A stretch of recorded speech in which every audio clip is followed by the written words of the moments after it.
Welcome to our YouTube channel healthy homeopathy. आज हम बात करने वाले हैं कोविड के टेस्ट के बारे में। उससे पहले हम जान लेते हैं कि कोविड कितनी फॉर्म्स में हो सकता है।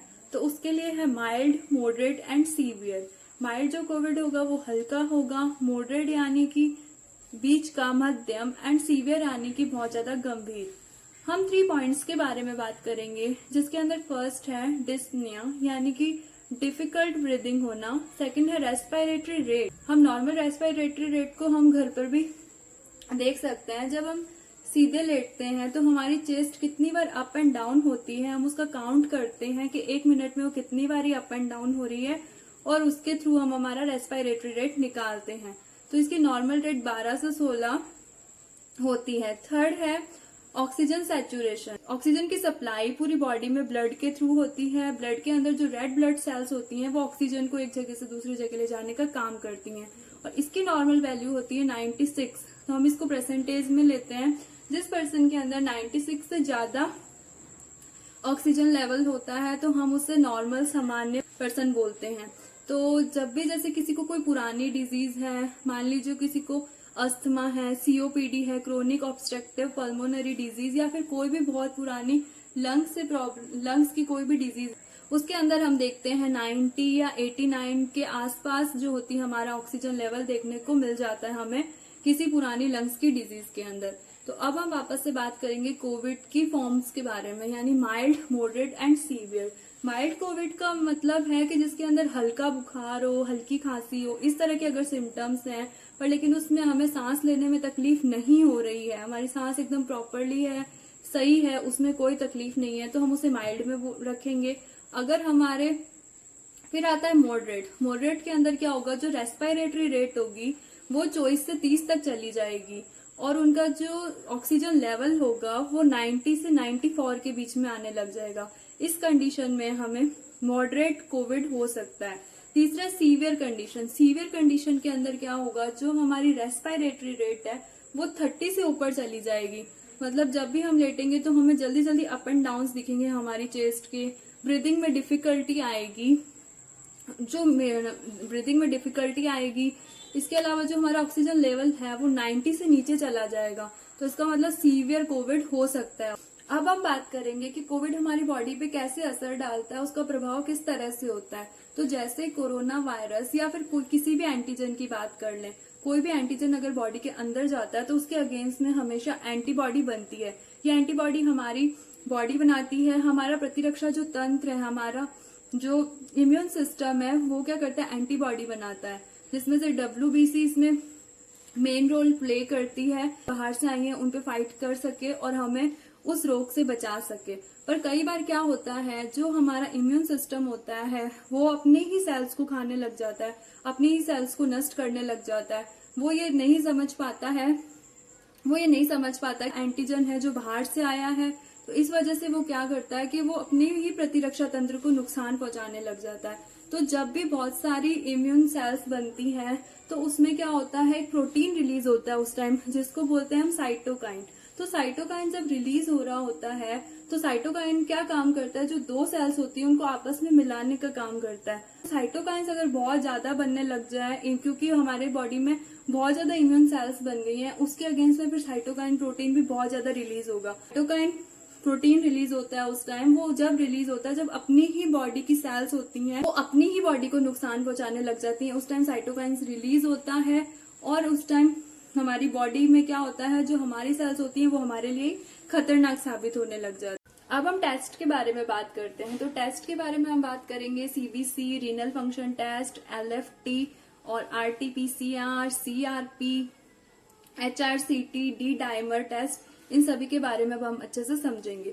सबसे पहले हम लेते हैं CBC। तो CBC के अंदर हमें पता है जो भी WBC है, RBCs हैं, प्लेटलेट्स हैं, या फिर बॉडी के अंदर कोई भी इन्फेक्शन होता है तो उस टाइम हमें इस रिपोर्ट से पता चल जाता है कि हाँ कोई इन्फेक्शन है और वो किस लेवल तक हुआ हुआ है।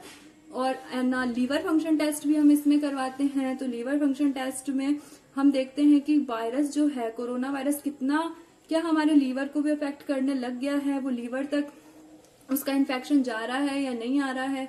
या फिर है renal function test. Renal function test में हम देखते हैं क्या वो किडनी को भी नुकसान पहुंचा रहा है या नहीं पहुंचा रहा है।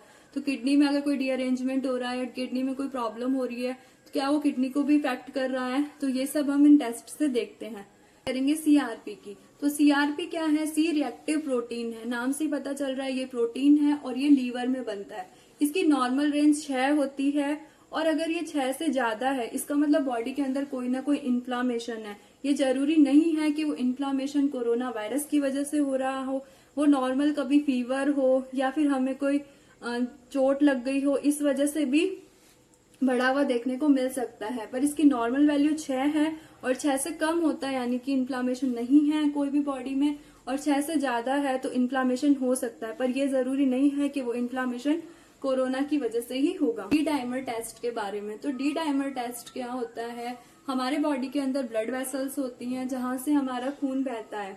तो जो कोरोना वायरस होता है वो क्या करता है, जो ये ब्लड वेसल्स होती हैं उनको नष्ट करता है, उनको कमजोर करने का काम करता है। तो जब भी कोरोना वायरस अटैक करता है तो जो ब्लड की वेसल्स होती हैं वो रप्चर होती है, नष्ट होती है, तो वहां से क्या होता है, ब्लीडिंग होनी शुरू हो जाती है। और अगर कभी भी इंटरनल ब्लीडिंग होती है या फिर बॉडी के अंदर ब्लीडिंग होनी शुरू हो जाती है तो वहां पे क्या होता है, रक्त का थक्का बनने लग जाता है। तो वहां पे रक्त का थक्का बनता है और उस टाइम क्या होता है, वहां पे क्लॉटिंग हो जाती है। तो क्लॉटिंग को बॉडी उसके लिए भी रिस्पॉन्स देती है। तो बॉडी क्या करती है उस टाइम, डी डाइमर जो प्रोटीन है उसको रिलीज करती है ताकि वो इस थक्के को गला सके, उसे वहां से हटा सके। तो जब भी मतलब कोविड के जो पेशेंट्स होते हैं किसी किसी में डी डाइमर बहुत ज्यादा हमें बढ़ा हुआ दिखता है, तो मीन्स कि वहां पे उनकी बॉडी में कहीं ना कहीं ब्लड का थक्का जम गया है। उस टाइम क्या होता है, डी डाइमर प्रोटीन रिलीज होता है ताकि वो हट सके वहां से। तो डी डाइमर टेस्ट की नॉर्मल वैल्यू जो होती है वो 500 होती है। तो अगर 500 से वो ज्यादा हमें देखने को मिल रहा है तो इसका मतलब ना बॉडी में कहीं ना कहीं ब्लड क्लॉटिंग हो रही है।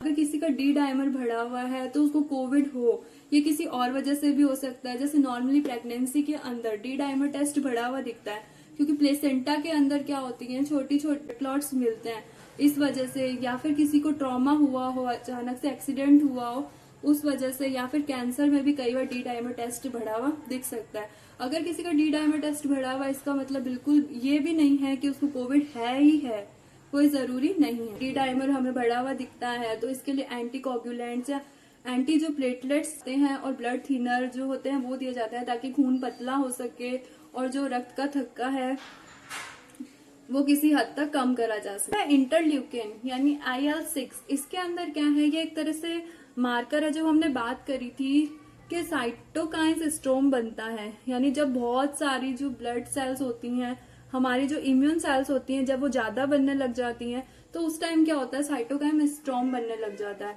तो जो IL-6 है ये जब बहुत ज्यादा बढ़ जाए यानी 50 से ऊपर, ये देखा जाता है कि जब बहुत ज्यादा सीरियस कंडीशन होती है जब उसमें ये 50 से ऊपर जाता है, जिसके अंदर जैसे कैंसर हो गया या ऐसी कोई कंडीशन है उसके अंदर भी ये 50 से ऊपर जाता हुआ दिखता है क्योंकि उस टाइम बहुत ज्यादा साइटोकाइंस बने हुए होते हैं और इस वजह से ये हमें बढ़ावा दिखता है। ये RT-PCR के बारे में से RNA बनता है तो उसे हम ट्रांसक्रिप्टेज बोलते हैं। पर लेकिन इस प्रोसेस के अंदर क्या करा जाता है, जो RNA होता है उसको DNA में कन्वर्ट किया जाता है, तो जिसको बोलते हैं रिवर्स ट्रांसक्रिप्टेज। तो उसके बाद में जब भी RNA को DNA में कन्वर्ट करते हैं, कन्वर्ट करने के बाद इसकी मल्टीप्लाई की जाती है। और इसकी मल्टीप्लाई कैसे करते हैं, जो ये पॉलीमर रिएक्शन चैन है, तो ये जो चैन है इसके द्वारा इसकी मल्टीप्लाई करी जाती है और इससे पता लगाया जाता है। कभी भी RT-PCR की अगर रिपोर्ट करवाई जाती है तो उसके अंदर क्या होता है, नेगेटिव पॉजिटिव के साथ में हमेशा CT वैल्यू दी जाती है।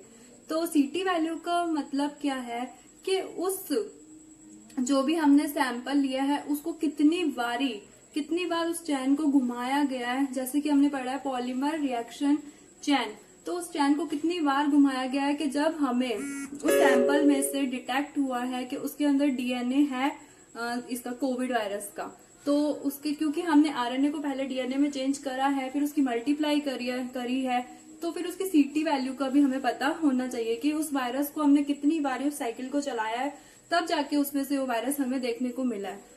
ICMR की गाइडिंग के अकॉर्डिंग पॉलीमरेज रिएक्शन चैन है, अगर वो 35 बार चलाई है उसके बाद भी उसके अंदर सैंपल में कोविड का कुछ भी नहीं मिला है, सैंपल में कोविड नहीं आया तो रिपोर्ट में नेगेटिव लिखा जाता है। पर और अगर कभी वो जैसे किसी का 10 आया है तो 10 के अंदर क्या होगा, कोविड पॉजिटिव होगा। पर लेकिन इसका मतलब ये नहीं है कि अगर आपका 10 है तो आप में इन्फेक्शन ज्यादा है या फिर आपके सिम्टम्स बहुत ज्यादा होंगे, या 20 है तो उससे भी ज्यादा आपके अंदर सिम्टम्स होंगे, ऐसा नहीं होगा। इसके अंदर क्या होगा कि जितनी आपकी इसकी वैल्यू कम होगी आप उतना ही ज्यादा इन्फेक्शन फैला सकेंगे, उतना ही ज्यादा इन्फेक्शन आपसे फैल सकता है। जैसे 10 होगा तो आप इन्फेक्शन ज्यादा फैला सकते हैं, 8 होगा तो आपसे इन्फेक्शन और ज्यादा फैल सकता है। पर लेकिन इसका मतलब ये जरूरी नहीं है कि आपके अंदर भी बहुत ज्यादा सिम्टम्स आ रहे हो या आप बहुत ज्यादा बीमार हो, इसका इससे लेना नहीं है।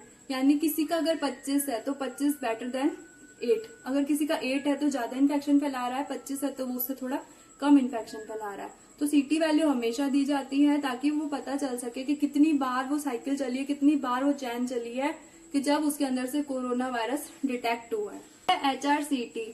HRCT की फुल फॉर्म है हाई रिजोल्यूशन कंप्यूटेड टोमोग्राफी। तो HRCT के अंदर क्या होता है, ये सीटी स्कैन होती है। इसमें ये नहीं है कि हर पर्सन को सीटी स्कैन करवाने की जरूरत होती है, उसके लिए भी कुछ कंडीशंस होती हैं, उसके अकॉर्डिंग सीटी स्कैन करवाई जाती है।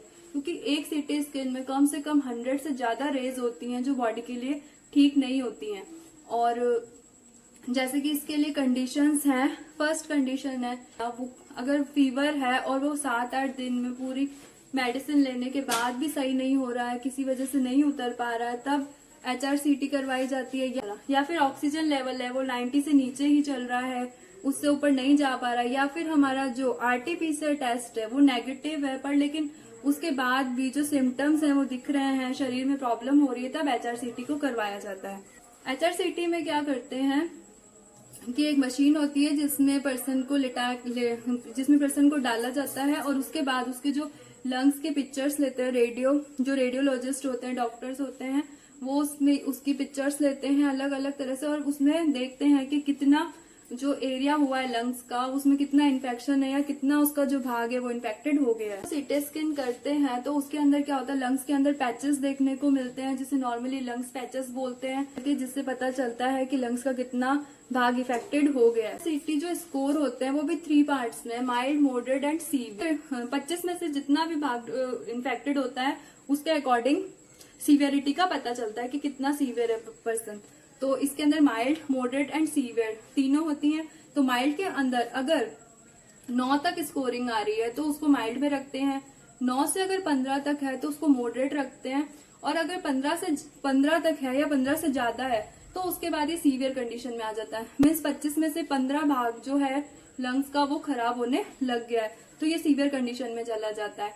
जैसे जैसे इसके अंदर नंबरिंग बढ़ती है इन्फेक्शन उतना ही ज्यादा है। जैसे हमने RT-PCR के अंदर बात करी थी तो RT-PCR में हमने बताई थी सीटी वैल्यू। तो सीटी वैल्यू में हमने बोला था जैसे जैसे नंबर बढ़ रहा है तो उसके लिए वो अच्छा है कि नंबर बढ़ रहा है तो उतने ही लोगों को वो इन्फेक्शन कम देगा, और 35 से अगर ऊपर चला जाता है तो वो कोविड नेगेटिव कहला रहा था। तो इस तरह से आज हमने देखे इसके टेस्ट के बारे में। ये वीडियो मैंने सिर्फ एक इन्फॉर्मेशन के तौर पे बनाया है जिससे आप सभी को पता चल सके कि कोविड के कौन कौन से टेस्ट हैं और किस टेस्ट का क्या मतलब है, कि हम समझ सके कि हाँ हम ये टेस्ट करा रहे हैं तो इसका मतलब ये है। तो आपको अगर किसी को भी कोरोना का टेस्ट करवाना, जो भी कोरोना का इलाज है वो किसी डॉक्टर की देखरेख में कराएं और उनसे पूछकर ही सारी टेस्टिंग करवाएं।